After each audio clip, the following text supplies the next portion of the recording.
what I'm about to do, we're still in part 2 of this lecture. I'm now going to raise a small problem with past, present, and future. Remember at the beginning I said that there are 3 parts in section 2.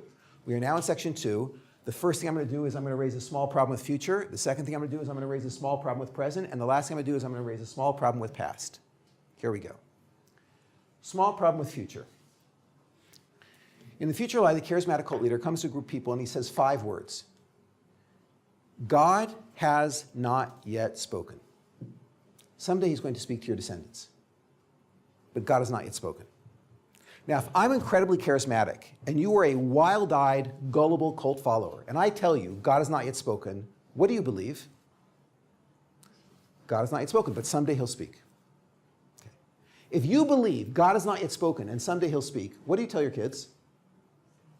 Same thing, God has not yet spoken. And they tell their kids, God has not yet spoken. And they tell their kids, God has not yet spoken. What is the problem with that? Again, lock your feet onto the ground. Empirical data.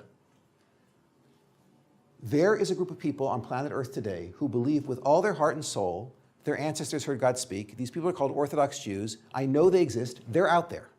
Okay, now, I also know with certainty, and nobody on the planet argues, this is not the first generation of Orthodox Jews. Everyone who's involved in this debate agrees.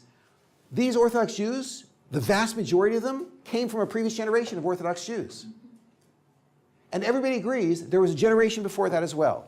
And if you actually go and look at the data, if you'll come down to the Israel Museum with me and you'll look at texts, I can show you a chain going back for at least 2,000 years of these people who believe with all their heart and soul that God spoke to their ancestors.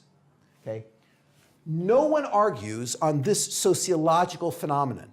The whole discussion is, what's at the top of that chain? Is that a charismatic cult leader or was that God at Mount Sinai? But everybody agrees that for a couple thousand years, there's been these misguided people who thought their ancestors heard God at Mount Sinai. Everyone agrees to that. Even the Orthodox Jews will admit there's been a couple thousand years of us. In fact, they'll say there's been more than 3,000 years. Okay. But from documents, you can demonstrate about 2,000 years. Now, the problem with the future lie is, if I come to you and I say to you, God has not yet spoken, and you believe it, and you tell your kids, God has not yet spoken, and they believe it, and they tell their kids, God has not yet spoken, you'll end up with a chain going down through history of people who say 5 words. What are they? God has not yet spoken. Is that in fact the sociological reality we find? No, which means that is not the future lie. Is that clear? Now, someone could have told a future lie, and at some point it could have segued into present or past. And present or past, once you hit present or past, then you'll end up with a group of people saying, yes, God already spoke. But the future lie alone can't launch this. 1 down, 2 to go? Okay.